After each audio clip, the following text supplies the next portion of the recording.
السلام عليكم ورحمة الله تعالى وبركاته. اليوم غادي ننطلقوا المباريات ديال دوري أبطال أوروبا. المباريات طبعا مباريات كبيرة جدا جدا، مباريات غادي تكون في ربع النهائي. فغادي نتعرفوا إن شاء الله على التوقيت ديال المباريات وعلى المواعيد ديال كل مباراة. فإلا كنت أول مرة كتشاهدني ما تنساش الاشتراك وفعل الجرس باش توصلك كل جديد على بركة الله.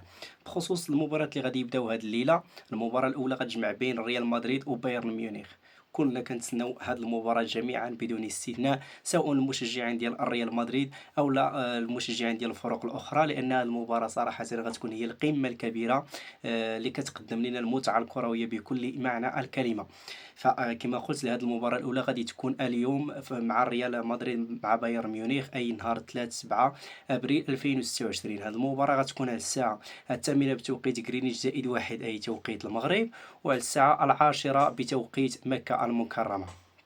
هاد المباراة كما قلت ما غاديش تكون سهلة على كلا الفريقين، خاصة فريق ريال مدريد اللي كيعاني بزاف مؤخرا في هذا الموسم كامل، ماشي غير مؤخرا، رغم انه اقصى السيتي، لكن الريال مدريد ماشي هو ريال مدريد اللي كنعرفوه. مجموعة من الغيابات، مجموعة من الامور السلبية اللي كاينة في ريال مدريد. المعلق على هذه المباراة غادي يكون هو علي سعيد الكعبي. هذه هي المباراة الأولى. طبعا كنتمناو الريال مدريد يدير لنا كيما ولفنا في دوري أبطال أوروبا، يقدم لنا مباراة كبيرة جدا.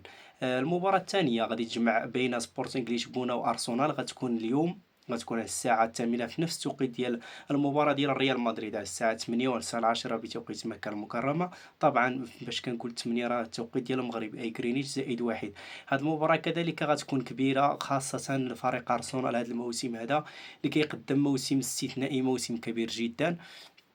المعلق غادي يكون هو عصام الشوالي على هذه المواجهة. كما قلت، هاتين هي المباراتين اللي غادي يكونوا هاد الليلة في دوري أبطال أوروبا. كبير بصراحة، متعة كروية ما بدون تعليق، خاصة المباراة ديال ريال مدريد وبايرن ميونخ، فغتكون مباراة كبيرة بزاف بزاف. بخصوص المباراة ديال غدا يوم الأربعاء 8 أبريل 2026، نحاولوا نعطيو جميع المباريات ديال دوري أبطال أوروبا في فيديو واحد. المباراة اللي بقاو في دوري أبطال أوروبا صراحةً ماشي هما صغار على هاد جوج المباريات اللي غادي يكونوا هاد الليلة، بالعكس هما مباريات كبيرة بزاف. فالمباراة الأولى غتجمع بين برشلونة وأتلتيكو مدريد، مباراة إسبانيا خالصة في دوري أبطال أوروبا. شنو كيوقع بين هاد الفريقين صراحةً؟ كل مرة اش من فريق كيفوز ما تقدرش تحكم. اللي غادي يخلي هذه المباراة تكون قوية بزاف هما أن الفريقين كيعرفوا بعضياتهم.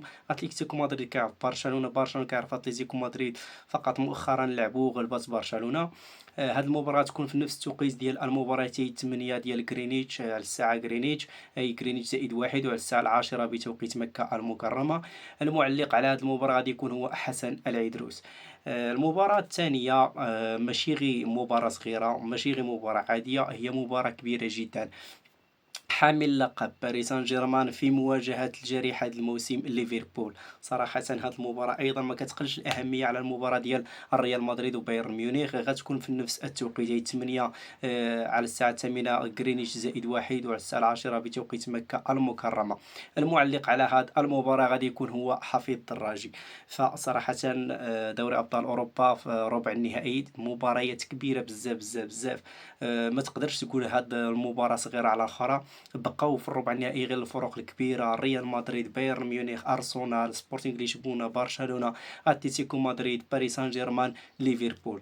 مباريات في غاية المتعة. جوج المباريات غادي يكونوا اليوم: ريال مدريد بايرن ميونخ، سبورتنغ لشبونة أرسنال. غدا جوج ديال المباريات: برشلونة أتلتيكو مدريد، باريس سان جيرمان، ليفربول. الا كنتي وصلتي هنا، خلي لينا توقعات ديالكم، شكون غادي يفوز في هاد المباريات وشكون غادي يتقصى. خليو لينا التوقعات ديالكم في التعليق. فرجة ممتعة للجميع، والسلام عليكم ورحمة الله تعالى وبركاته.